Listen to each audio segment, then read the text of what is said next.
Assalamualaikum warahmatullahi wabarakatuh. Oke, kali ini saya dari kelompok genap 5 akuntansi bisnis ingin memaparkan atau mengajak semua orang yang menonton video ini untuk belajar atau memahami apa sih itu tentang neraca saldo. Sebelumnya kami akan memperkenalkan nama-nama anggota kami. Yang pertama ada saya, Akfa Arif. Yang kedua ada Aida Azalia. Yang ketiga ada Safia Kasani. Yang keempat ada Yadifa Helia. Dan yang terakhir yaitu Yane Akia. Oke, selanjutnya kita masuk ke pengertian neraca saldo. Oke, neraca saldo atau trial balance adalah suatu neraca yang digunakan untuk mensinkronkan antara saldo setiap akhir periode untuk dikumpulkan suatu data-datanya pada suatu besar pada organisasi tertentu. Digunakan untuk menilai suatu laporan atau membuat laporan hasil pada periode-periode sebelumnya. Halo teman-teman, di sini aku akan menjelaskan bentuk neraca saldo. Apa sih bentuk neraca saldo? Bentuk neraca saldo adalah pada setiap perusahaan memiliki perbedaan yang sangat signifikan, yang mana tersedia dari 4 kolom utama yang akan digunakan pada proses pembuatan laporan keuangan. Berikut ini beberapa komponen dari laporan ini. Yang pertama, nomor akun. Kolom ini berisi berbagai kode akun dari setiap akun yang terdapat dalam buku besar perusahaan tersebut.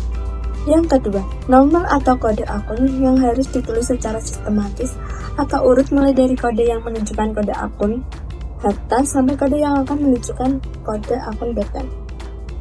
Akun nominal versus akun real. Ini dia perbedaan keduanya. Nama akun atau keterangan. Kolom ini berisi berbagai nama akun yang tercantum dalam buku besar. Penulisan dalam trial balance diurutkan dari golongan akun hotel, akun utang, akun modal, akun pendapatan, yang terakhir adalah akun beban. Yang ketiga, debit. Kolom yang berisi saldo dari setiap yang memiliki nilai debit yang sesuai dengan buku besar. Yang terakhir, kolom berisi saldo setiap akun yang memiliki nilai kredit sesuai yang ada di dalam buku besar. Halo guys, di sini aku akan menjelaskan beberapa fungsi neraca saldo. Neraca saldo memiliki beberapa fungsi, diantaranya 1. Pembuatan laporan keuangan. Neraca saldo digunakan sebagai dasar untuk membuat laporan keuangan perusahaan seperti laporan laba rugi dan laporan arus kas. Yang kedua, pemeriksaan kesalahan neraca saldo. Neraca saldo dapat digunakan untuk mendeteksi kesalahan pencatatan jurnal seperti kesalahan menghitung saldo, akun, atau penempatan akun kredit dan debit. Yang ketiga, pengawasan. Neraca saldo dapat digunakan untuk membantu saldo setiap akun keuangan perusahaan. Yang terakhir, evaluasi. Neraca saldo dapat digunakan untuk mengevaluasi tingkatan pinjaman, nilai aset, dividen, serta kemampuan bayar utang. Neraca saldo yang belum disesuaikan. Neraca saldo yang belum disesuaikan dibuat ketika seluruh transaksi telah dicatat dan diposting ke buku besar. Selanjutnya, saldo akun yang telah diposting pada buku besar tersebut dipindahkan ke daftar saldo. Laporan ini bertujuan untuk menentukan apakah terdapat kesalahan dalam postingan debit atau kredit ke buku besar, sehingga dapat membantu dalam proses audit laporan keuangan. Di sini saya akan menjelaskan tentang neraca saldo setelah penyesuaian atau adjusted trial balance, yaitu neraca saldo setelah penyesuaian menginformasikan daftar saldo yang dibuat setelah dilakukan proses penyesuaian pada akun-akun tertentu. Dalam metode pencatatan akuntansi berbasis akrual, ada beberapa akun yang perlu disesuaikan sebelum membuat laporan keuangan. Jika tidak disesuaikan, maka laporan keuangan yang dihasilkan kemungkinan kurang mencerminkan kondisi yang sebenarnya alias kurang valid. Yang ketiga, ada neraca saldo penutup atau post closing trial balance, yaitu neraca saldo penutup digunakan untuk memastikan bahwa buku besar telah memiliki saldo untuk awal periode berikutnya. Umumnya, proses ini merupakan tahapan akhir pada satu periode akuntansi setelah ayat jurnal penutup dimasukkan. Semua akun beserta saldo dalam laporan ini harus sama dengan akun dan saldo neraca pada akhir periode. Komponen dalam trial balance. Contoh komponen dalam neraca saldo adalah sebelum mengetahui cara-cara membuat laporan neraca saldo, Anda perlu tahu dulu komponen-komponen yang ada di dalamnya. Inilah yang ditunggu-tunggu, yaitu cara menyusun neraca saldo. Secara singkat, inilah 4 langkah dasar cara membuatnya. Yang pertama, catat segala transaksi keuangan dalam jurnal dan tuangkan ke buku besar.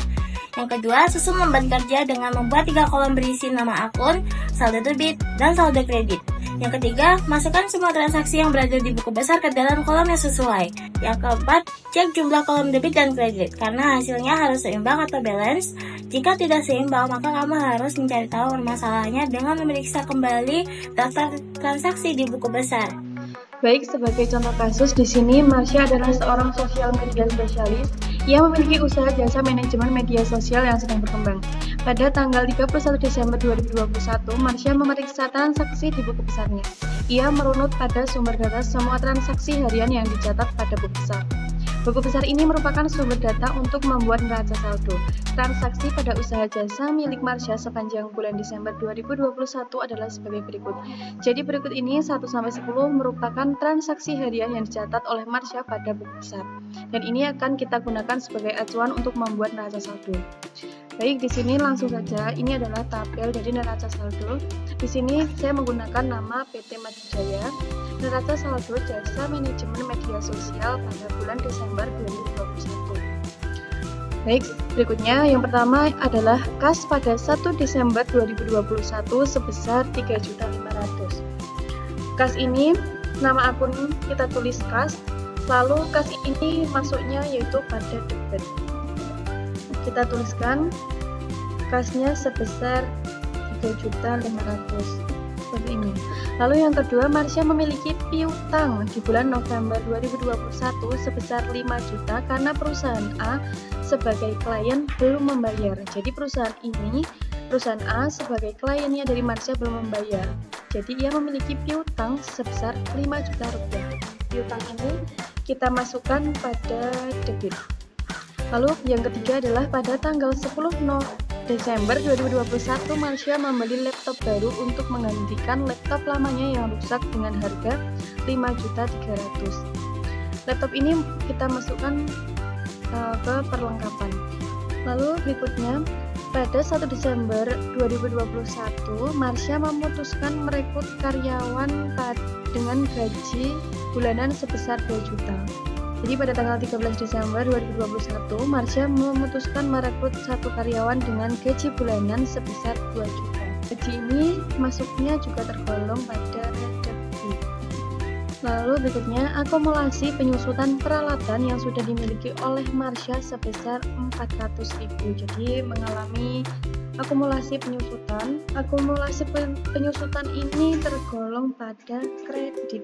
Lalu berikutnya, Marsha mendapatkan tambahan modal dari hasil menjual saham sebesar 7.300.000. Jadi ini modalnya Marsha ini bertambah 7.300.000. Modal ini masuknya ke dalam kredit.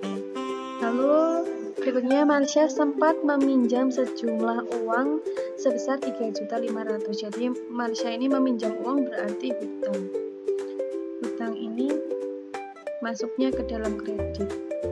Lalu berikutnya, 1 klien membayar jasa Marsha sebesar 5 juta dengan bonus apresiasi sebesar 300.000. Pendapatan jasa ini kita masukkan ke dalam kredit. Ini 5 juta ditambah dengan 300.000 berarti 5.300.000. Lalu berikutnya, untuk menambah perlengkapan, Marsha mengeluarkan biaya sebesar 600.000. Lalu yang terakhir adalah Marsha membayar pakai data untuk modem sebesar 100.000. Jadi modem ini kita bahasakan dengan biaya serba-serbi lainnya masuk ke dalam debit juga. Lalu kita total semuanya di sini 16.500.000. Di sini juga kita total, ternyata totalnya juga 16.500.000. Baik, jadi di sini sinkron antara debit dan kredit berarti pencatatan antara transaksi di buku besar dengan neraca saldo sudah benar. Nah, jadi kesimpulan neraca saldo adalah laporan keuangan yang berisi rangkuman saldo akhir dari seluruh akun buku besar perusahaan. Neraca saldo juga dikenal sebagai trial balance. Berikut ini adalah beberapa kesimpulan mengenai neraca saldo. Yaitu yang pertama, neraca saldo merupakan laporan keuangan yang penting bagi perusahaan karena dapat memastikan akurasi antara jurnal dan buku besar. Yang kedua, neraca saldo berisi informasi mengenai saldo akhir setiap akun setelah disesuaikan dengan jurnal. Yang ketiga, neraca saldo disusun secara sistematis berdasarkan kode akun yang bersumber dari buku besar perusahaan.